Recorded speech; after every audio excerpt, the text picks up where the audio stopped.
I'm Dan Radcliffe here on the set of my new show, which is set in the Dark Ages. I'm a huge amateur fan of history myself, and I can tell you that the Dark Ages certainly were a very weird time.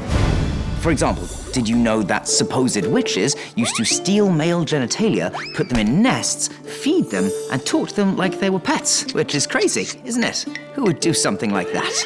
I don't know, a witch, apparently. Is that really true? Did they do this? I'm confused and intrigued, and yet have never wanted to not know an answer to something more. Did you know that people believe that tiny demons made their homes between the leaves of lettuce, sprouts, and cabbage? According to folklore, these demons stayed in the leaves waiting, with plans to enter the body of anyone who tried to eat them. I'm surprised kale isn't on the demon list. I would think if any leafy green contained demons, it would almost certainly be kale. In the Dark Ages, people believed that certain combinations of musical notes could summon the devil. It sounds like a bunch of nonsense to us nowadays, but back then people really did believe it.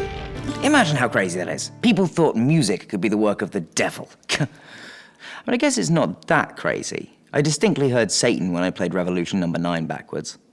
Like the reference, kids?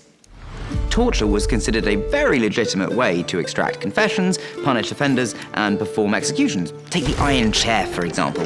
Victims would be placed onto the chair, which featured hundreds of sharp spikes, followed by the progressive tightening of iron restraints, forcing the spikes deep into the flesh.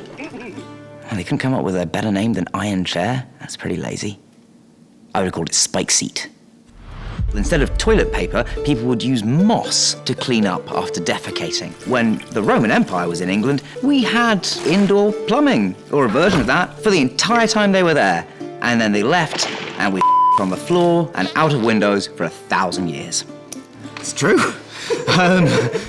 To see more Daniel Radcliffe, watch Dark Ages, a Miracle Workers anthology. All new, Tuesdays at 10:30 on TBS.